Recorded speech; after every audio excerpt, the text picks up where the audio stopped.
Hello student, स्वागत है आपका हमारे यूट्यूब चैनल साइंस हब में। तो आज अपन देखेंगे रेजिस्टेंस की एक और प्रॉब्लम के बारे में, जो कि है क्यूब प्रॉब्लम। ये प्रॉब्लम बहुत ही इम्पोर्टेंट एंड बहुत ही फेमस प्रॉब्लम है। तो चलिए पहले क्वेश्चन समझते हैं। तो हमारे पास ABCDEFGH एक क्यूब है। ABCDEFGH एक क्यूब है जिसकी ईच साइड पे आर रेजिस्टेंस लगा हुआ है। मतलब प्रत्येक भुजा पर आर रेजिस्टेंस लगा हुआ है। ये आर है, ये आर है, सारे रेजिस्टेंस आर रेजिस्टेंस है। तो अपन को ये दो वायर ये ए है, ए वायर, और ये है बी वायर, इसके बीच में टोटल रेजिस्टेंस फाइंड आउट करना है। ठीक है, तो इसका टोटल रेजिस्टेंस फाइंड आउट करने के लिए सबसे पहले अपन को पता होना चाहिए कि इक्वी पोटेंशियल पॉइंट क्या होते हैं। चलिए पहले इक्वी पोटेंशियल पॉइंट समझते हैं। इक्वी पोटेंशियल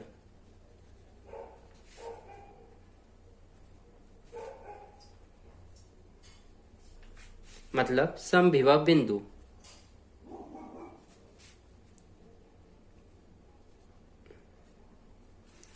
समविभव बिंदु नाम से पता चल रहा है इक्विपोटेंशियल मतलब ऐसे दो पॉइंट जिनके बीच का वोल्टेज सेम हो। जैसे मान लीजिए यहाँ रेजिस्टेंस आर लगा है, मान लीजिए 10 ओम का रेजिस्टेंस लगा है। मान लीजिए इधर का पोटेंशियल है, अपना वोल्टेज है 10 वोल्ट, और इधर का वोल्टेज भी है अपने पास 10 वोल्ट। ठीक है, तो according to equipotential point means मतलब इधर अगर 10 वोल्ट है, इधर 10 वोल्ट है, दोनों जगह सेम वोल्टेज है, तो इस 10 ओम में कोई करंट प्रवाहित नहीं होगी, नो करंट फ्लो, क्योंकि इधर भी 10 वोल्ट है, इधर भी 10 वोल्ट है, तो इधर से इधर कोई करंट फ्लो नहीं होगी। तो ये होता है अपना इक्विपोटेंशियल पॉइंट। तो चलिए अब क्वेश्चन स्टार्ट करते हैं। ये देखिए, ये है सी पॉइंट है, ये है डी पॉइंट, ये है EFGH। अब अपन देखते हैं सबसे पहले क्वेश्चन में कि हमारे पास ये जो पॉइंट है सी, और ये अपना पॉइंट है, देखिए सी, और ये अपना पॉइंट है डी, ये दोनों है इक्विपोटेंशियल। क्योंकि अपन जानते हैं कि जो क्यूब होता है उसमें ईच साइड बराबर होती है। ए एंड सी इक्वल है, बी एंड सी इक्वल है, ए डी इक्वल है, बी डी इक्वल है, और यहाँ पर हर साइड पे सेम रेजिस्टेंस लगा हुआ है आर आर आर।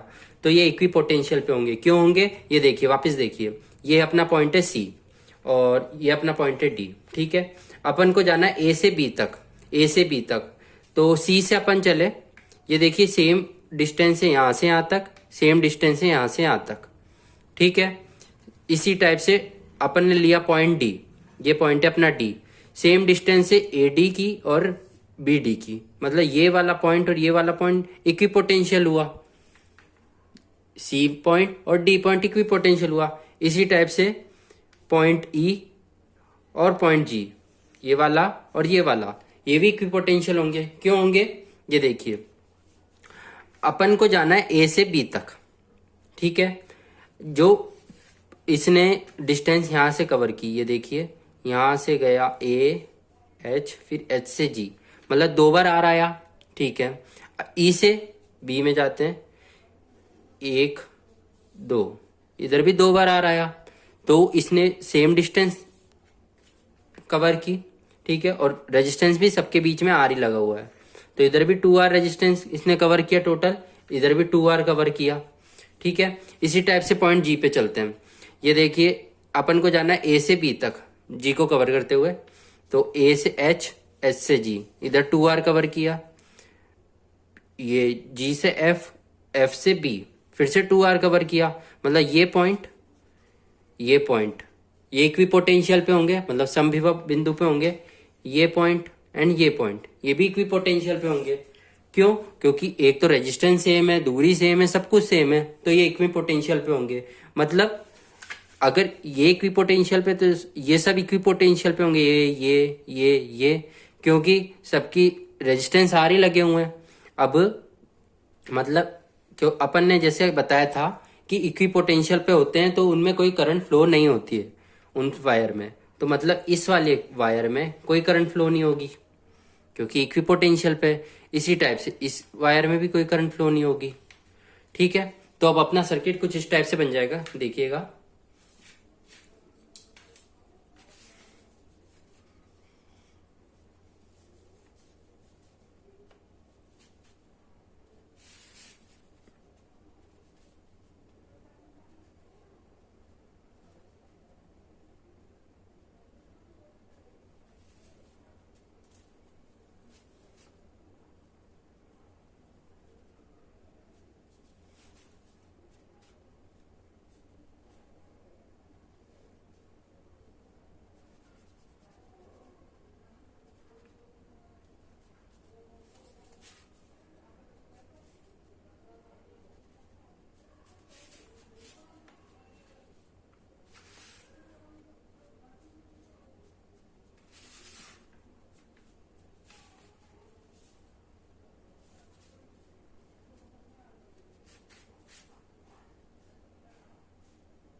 ये है अपना रेजिस्टेंस आर।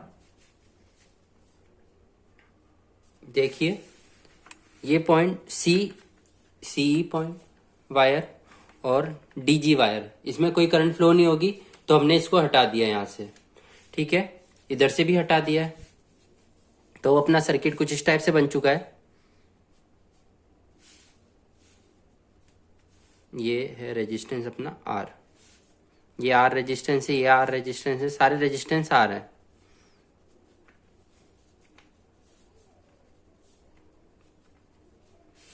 और ये अपना वायर था ए और ये था अपना वायर बी, जिनके बीच में अपन को टोटल रेजिस्टेंस फाइंड आउट करना था। ठीक है, तो अपन देखते हैं। ये देखिए, ये वाले दोनों वायर हटा दिए हैं अपन ने, सीई वायर और डीजी वायर, और अपन नाम दे देते हैं इनको C D H E F and G. ठीक है, अब अपन देखते हैं कि ये जो आर रेजिस्टेंस है, ये आर रेजिस्टेंस है, दोनों रेजिस्टेंस सीरीज में है। क्यों है सीरीज में, ये आपको पता ही है, एक ही वायर में दोनों रेजिस्टेंस ऐड है, तो इन दोनों का सीरीज कॉम्बिनेशन कितना हो जाएगा, आर, सॉरी 2R। इसी टाइप से ये रेजिस्टेंस और ये रेजिस्टेंस, दोनों आर रेजिस्टेंस फिर से किस में है, सीरीज में है, तो इनका सीरीज कॉम्बिनेशन कितना हो जाएगा, 2R। ठीक है, अब ये जो 2R रेजिस्टेंस है, ये वाला 2R और ये वाला 2R, ये दोनों किस में है, पैरेलल में। क्यों है पैरेलल में, पता ही है आपको, एक ही वायर से दो अलग अलग रेजिस्टेंस निकले हुए हैं, 2R और 2R, तो इन दोनों का पैरेलल कॉम्बिनेशन कितना हो जाएगा, इन दोनों का पैरेलल कॉम्बिनेशन 2R और 2R का पैरेलल कॉम्बिनेशन R। ठीक है, अब चलते हैं अपन इधर। ये है अपना, ये वाला रेजिस्टेंस R और ये वाला रेजिस्टेंस R, ये दोनों किस में है, दोनों सीरीज में है।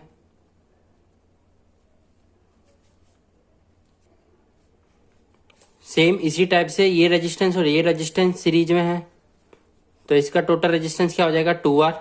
सॉरी, इन दोनों का सीरीज कॉम्बिनेशन 2R होगा। ठीक है, तो अपना सर्किट कुछ इस टाइप से बनेगा, ध्यान से देखिएगा।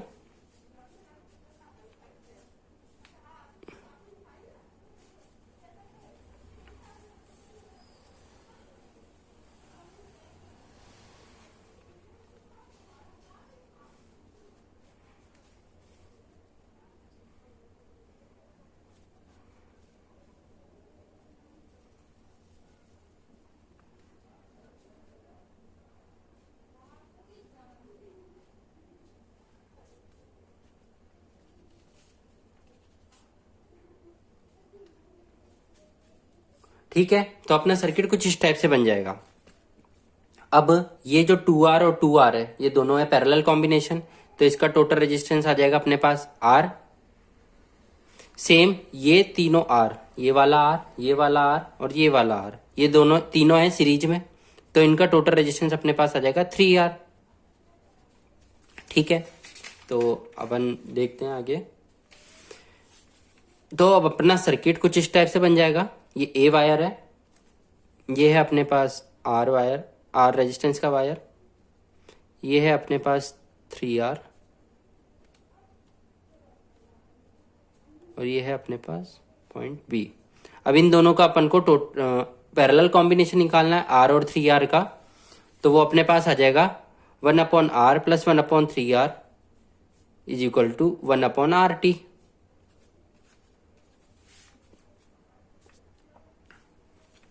तो अपने पास जो R आया था वो आया था 1/RT is equal to 1/R plus 1/3R। ये देखिए, ये क्योंकि ये दोनों थे पैरेलल में, R और 3R ये दोनों थे पैरेलल में, तो इसका पैरेलल कॉम्बिनेशन आ गया अपने पास ये। तो 1/RT इज इक्वल टू आएगा 3R plus R।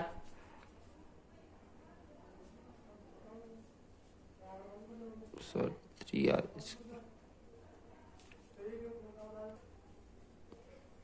3R square, तो ये अपने पास RT आएगा 3R² 4। तो ये हो जाएगा RT is equal to 3/4R। ये एक इम्पॉर्टेंट रिजल्ट है। ठीक है, तो अपन वापस समझते हैं अपन ने इसे सॉल्व कैसे किया। ठीक है, सबसे पहले देखिए कि ABCDEFGH एक क्यूब है। ठीक है, ये एक क्यूब है, ABCDEFGH। ठीक है, अपन को टोटल रेजिस्टेंस फाइंड आउट करना है ए और बी के बीच में। ठीक है, तो अपन को पहले पता होना चाहिए कि इक्वी पोटेंशियल पॉइंट क्या होते हैं। इक्वी पोटेंशियल पॉइंट वो होते हैं जहां मतलब दोनों पॉइंट का जो विभव होता है, जो पोटेंशियल होता है, वोल्टेज होता है, वो सेम होता है। इक्वी पोटेंशियल पॉइंट के बीच में कभी कोई करंट फ्लो नहीं होती है, करंट हमेशा ऐसे फ्लो होती है। देखिए, मान लीजिए ये है अपना कोई 10 वोल्ट का है, यहाँ है 6 ओम का रेजिस्टेंस, यहाँ 6 वोल्ट का सोर्स लगा हुआ है, तो करंट हमेशा अधिक से कम की ओर फ्लो होती है, मतलब ज्यादा पोटेंशियल से कम पोटेंशियल की ओर फ्लो होगी।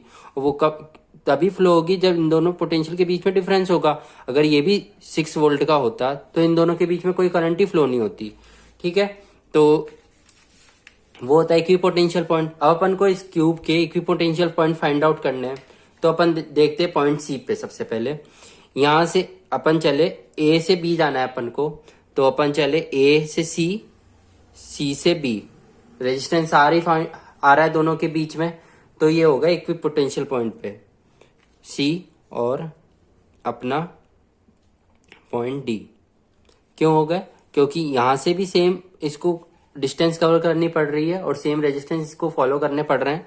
ये देखिए, ये आर रेजिस्टेंस, ये आर रेजिस्टेंस, इधर भी आर रेजिस्टेंस, आर रेजिस्टेंस, तो ये हो गया इक्विपोटेंशियल पॉइंट पे सी और डी।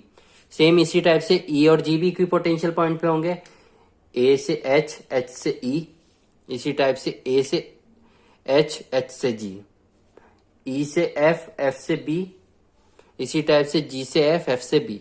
दोनों को 2R रेजिस्टेंस कवर करने पड़ रहे हैं, तो ये दोनों भी इक्विपोटेंशियल पॉइंट पे होंगे।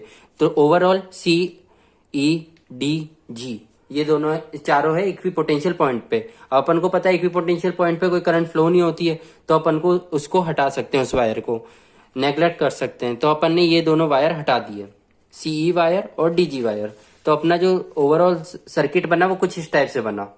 ठीक है, अब अपन को पता है ये जो रेजिस्टेंस है ये दोनों है सीरीज में, इसी टाइप से ये दोनों है सीरीज में, तो इनका सीरीज कॉम्बिनेशन आ गया 2R एंड 2R। इसी टाइप से ये दोनों रेजिस्टेंस सीरीज में है, तो इनका सीरीज कॉम्बिनेशन आ गया 2R, इन दोनों का सीरीज कॉम्बिनेशन आ गया 2R। अब ये एक सिंपल सर्किट बन जाएगा जिसको अपन सॉल्व करना जानते ही हैं।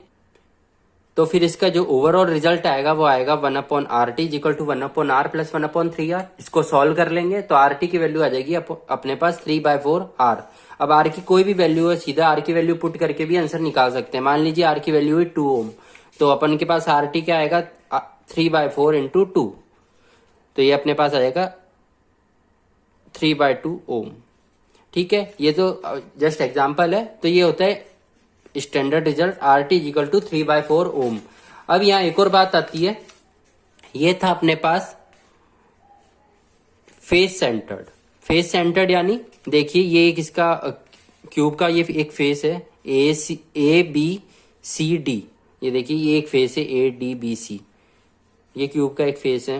ये भी एक फेस है A D G H B F G D, ये आपको पता ही होगा क्यूब के फेस के बारे में। तो ये है फेस सेंटर्ड, मतलब अपन ने किसी एक फेस को पकड़ा, उसके दो कोनों से, कॉर्नर से वायर निकले हुए हैं। ये देखिए ये एक फेस है, इसके कॉर्नर से वायर निकले हुए हैं, तो उसका रिजल्ट आता है हमेशा R T equal to 3/4 R, अगर अपन फेस की बात करें तो। ठीक है, अब अगर अपन एजिस की बात करें, जैसे ये अपने पास दो वायर है, एच एंड जी से कोई वायर निकला हुआ है, अपन को इन दोनों के बीच में रेजिस्टेंस फाइंड आउट करना होता, टोटल रेजिस्टेंस। वो भी इसी मेथड से फाइंड आउट होता, लेकिन उसका जो रिजल्ट आता वो आता अपने पास R T is equal to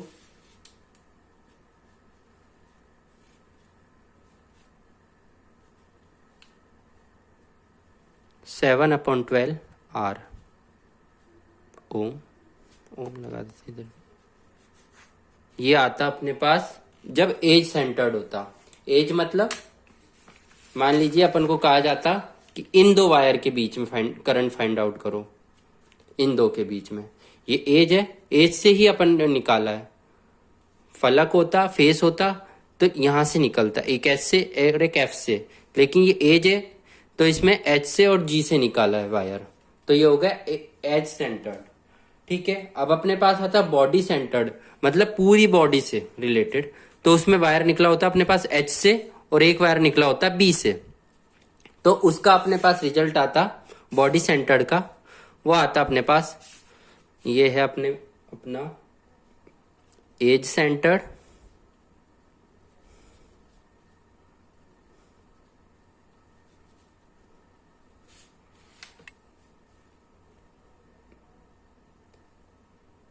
ये है अपना फेस सेंटर्ड,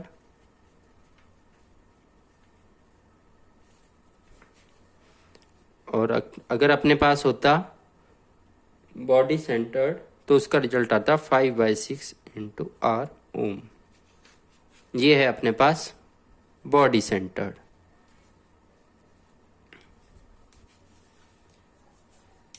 तो आई होप आपको समझ में आ गया होगा what is edge centred, face centred and body centred.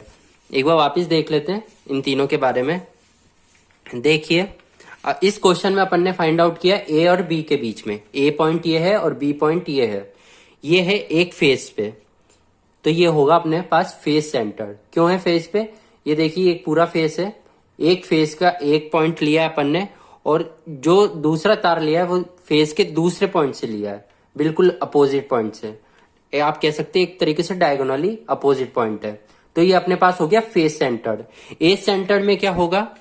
As में एक ही एज पे दोनों वायर निकले होंगे, जैसे लाइक ये एच है और ये यहां से जी है, एक ही एज पे दोनों वायर निकले हुए हैं, तो उसका जो रिजल्ट आएगा वो आएगा अपने पास 7/12 आर ओम। ठीक है, फेस सेंटर्ड का अपन ने देख लिया है, जो अपन ने पूरा सॉल्व किया है वो आएगा 3/4 ओम। अगर अपन को क्या पूरे क्यूब की बॉडी का अपन को निकालना है, तो पूरा क्यूब है, अब उसमें यहां से एक वायर जा रहा है, और जो क्यूब है ये एक्चुअली 3D डायग्राम है, तो अपन को 3D की तरह सोचना पड़ेगा। तो इसमें जो दूसरा वायर है वो बी से निकल रहा है, आप देखिए बी है वो पीछे की साइड है। ठीक है, तो इसमें जो क्यूब है उसको पूरा कवर किया हुआ है, तो वो होगा अपने पास जो रिजल्ट आएगा उसका टोटल रेजिस्टेंस का, वो आएगा R T equal to 5/6 R ohm. तो ओवरऑल तरीका मेथड सेम है, रिजल्ट डिफरेंट आएंगे, बस आप सॉल्व कीजिए, और कोई प्रॉब्लम हो तो आप कमेंट करके पूछ सकते हैं। और अगर आपको अब भी डाउट है एज सेंटर्ड, फेस सेंटर्ड और बॉडी सेंटर्ड में, कमेंट कीजिए, उस पर वीडियो जरूर बनाऊंगा। Thank you.